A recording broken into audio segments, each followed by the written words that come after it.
Welcome to a Community Partners interview where we explore the organizations, opportunities, and resources that look to make change in our daily lives. I'm your host, Davy Au, and you're listening to Voices for Ability Radio, all abilities, all the time.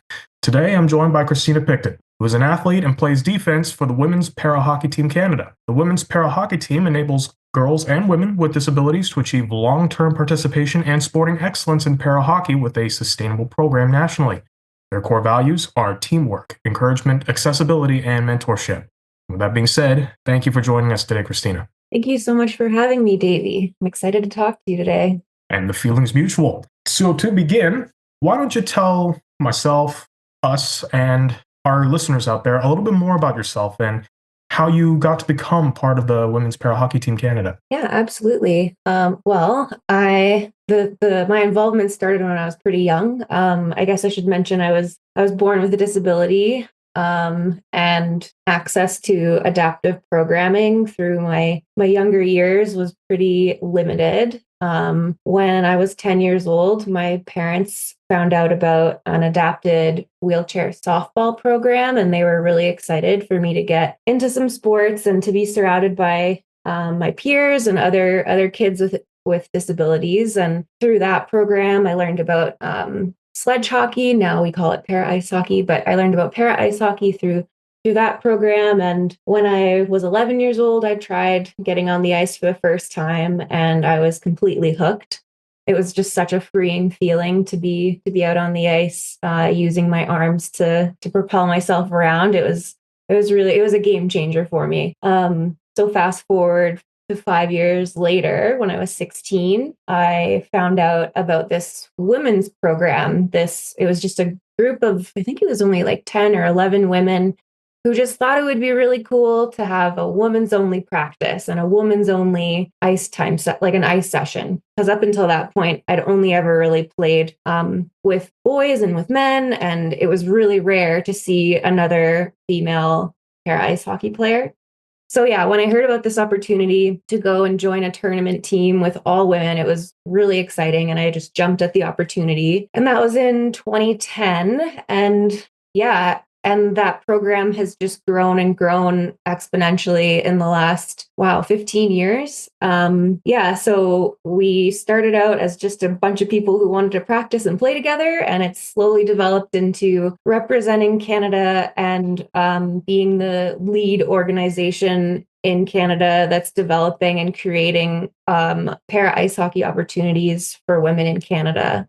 So yeah, it's just been quite a journey working with the program. I'm sure it has been. And I think I can speak on behalf, and I know that well, I shouldn't say that I think, but I believe that while I cannot speak for everybody, I will say that that your example is one that I'm sure many people can definitely could definitely want to aspire to. And I wish I had your level of dedication and athleticism. Unfortunately, I don't. But again, the main point is your example and that dedication is something to aspire to. So thank you for your dedication and your dedication in that regard. Now that being said, the next thing that I want to ask you is that in doing a little bit of research on the women's para hockey team, I saw that your website also marketed something called hashtag Sticks In. Do you think you could tell us a little bit more about what the Sticks In campaign or just that hashtag in general entails? Absolutely. Yes. So Women's Para Hockey of Canada is working as the national sport organization for women's para hockey of Canada, for women's para hockey in Canada. Traditionally, hockey programming is underneath Hockey Canada. And through Hockey Canada, there's different opportunities for funding and grants through Sport Canada. And like that's sort of what the Paralympic pathway looks like for the mixed team, the men's team. But yeah, since women's para hockey is not under that umbrella, we have significantly less access to Sport Canada funding. Well, we have no access to Sport Canada funding, to those funding branches that allow Paralympic sport to grow and thrive. So our Sticks In campaign is essentially a call to action to to corporate Canada to kind of step up and sponsor and fundraise and support our national women's team. And it was a great campaign, and we launched it 2 years ago, and we had some pretty big names come on board for a year or two. We had Canadian Tire, who was ready to help, and we had Bauer, which was really exciting. And yeah, so that's what it basically is. It's just asking corporate Canada to step up, since we're still not under that Hockey Canada umbrella. Well, and it makes sense. Every little bit helps, although it is a really amazing campaign just based on the way that you described it. And I mean, yeah, it's just an amazing campaign just by the way you describe it. Now, in terms of now in terms of the team itself, I'm sure a lot of people out there may be interested in joining. Now, in that case, are there any restrictions to becoming a member in that sense? Say age, disability type, things of that nature.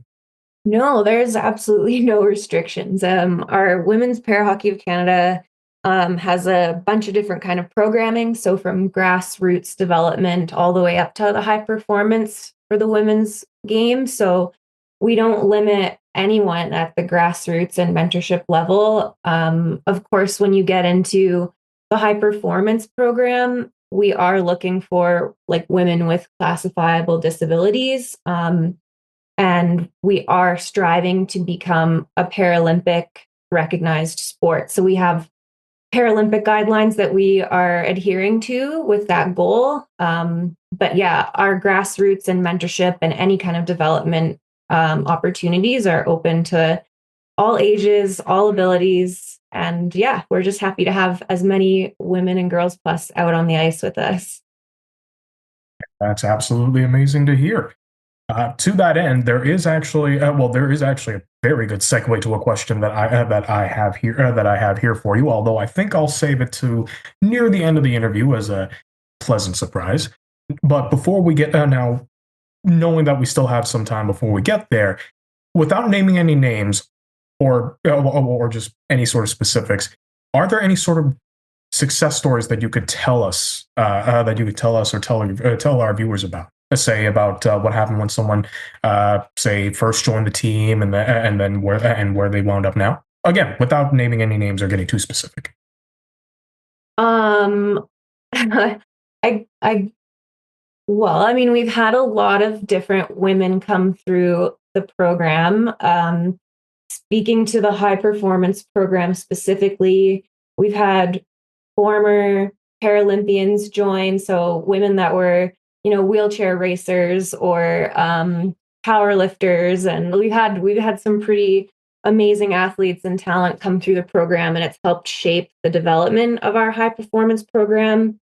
And then we've also had women who um, began with our program at very young ages, like 14 years old, who are still determined and driven and playing now and have broken down major barriers like attending the selection camp for the Hockey Canada men's program. And we've got a woman that's cracked the roster for a world championships year. And we've also gotten athletes who have come through our program and then who have also found success in different parasport. Again, like wheelchair racing, we've got para Nordic skier and biathlete.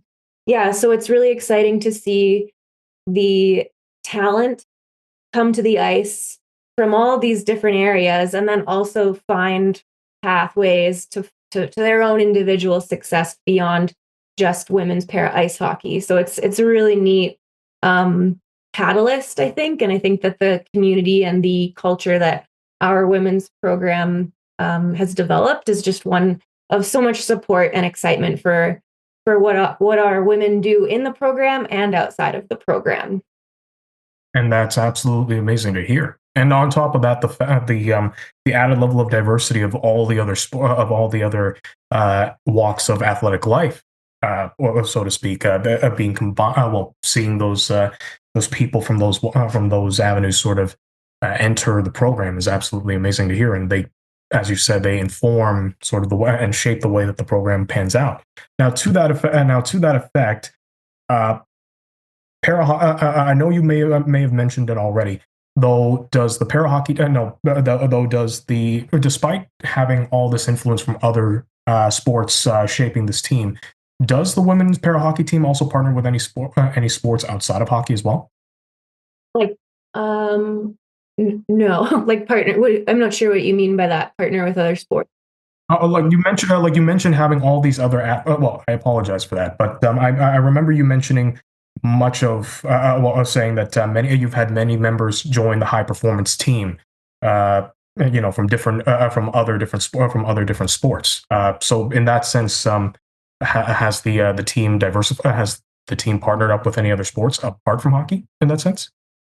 Um, I wouldn't say we've partnered up with other sports. I think that our high performance coaches are very encouraging and excited when women are in like exploring other options and exploring other training and sport modalities. Like they always work really hard to make sure the training plans kind of are cohesive and work together so that there isn't any major barrier for the athlete that's trying to compete in multiple sports. And that's fair to say. That is very fair to say. Now, to that end, circling back to what I mentioned earlier about that segue, regardless of grassroots or high performance programs, are there any major tournaments that the women's para hockey team will be participating in this year? Yes, actually, this year is really exciting. It's the inaugural Women's World Championships, which is just a really exciting event. We've had multiple world challenges over the last 3 years, which have been really exciting and great opportunities for the women's game to grow internationally. And with that being said, the big goal and dream for our women's para ice hockey sport is to be a recognized Paralympic programmed sport. Up until this point, there has been very little female representation at the Paralympics in para ice hockey. There's been 3 women ever who have been rostered to their men's teams. So our big goal is being a Paralympic program in 2030, and there's a whole laundry list of things we need to check off for that to happen. And so for this year in 2025 to have our first world championships, that's like a big stepping stone and a big like check mark on that list. So it's a very exciting year. We've got 5 teams in the world coming to compete, and it'll be really competitive women's para ice hockey that's going to be happening at that tournament. Well, then absolutely, that's absolutely amazing to hear. Best of luck. Best of luck with those events, and I'm sure that we'll have many people rooting for you. Having said all of that, as we're entering the home stretch of our time together. So before we leave, I should ask one of a few other really pressing questions that have pegged my curiosity since you began speaking with me. One of those questions is what's one thing that you see happening over and over again to individuals with disabilities that shouldn't be happening, and how do we collectively go about stopping it? Oh boy, that's a big question. um, I think in my experience and from what I've seen, it's very consistent that the voice isn't heard from the disabled community.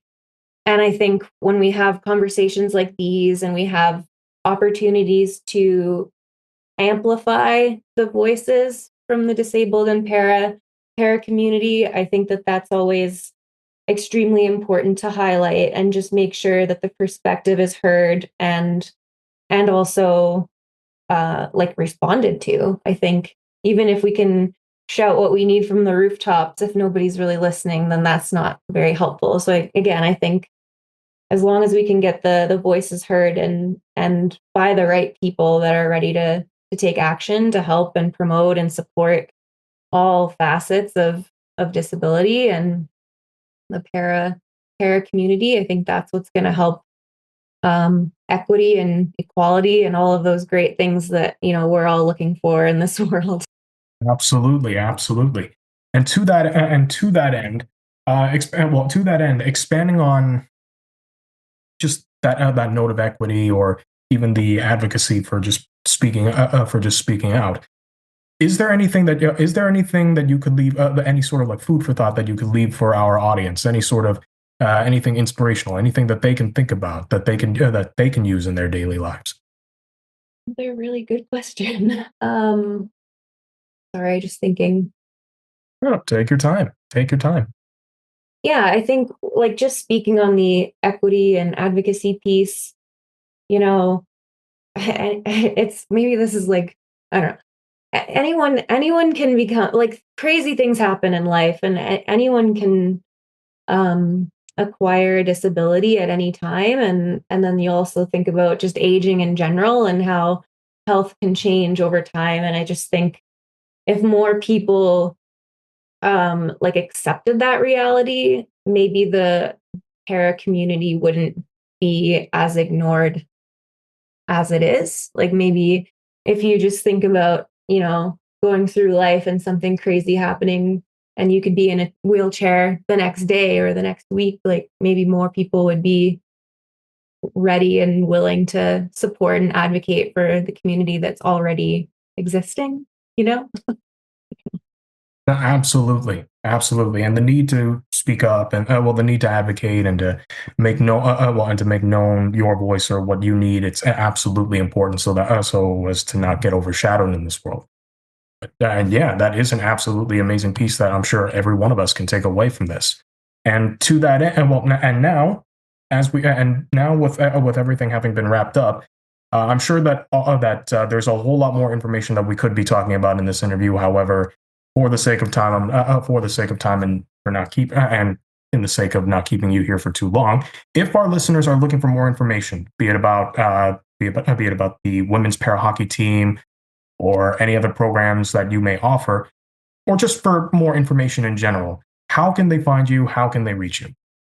Yeah, well, we're very active on social media. So if they wanted to give us a follow on Instagram, our handle is at WPH Canada. And our website has a lot more information about the organization and different development and opportunities to get on the ice. That would be wphcanada.ca. So if people wanted to give that a visit, they would find a lot more information about us.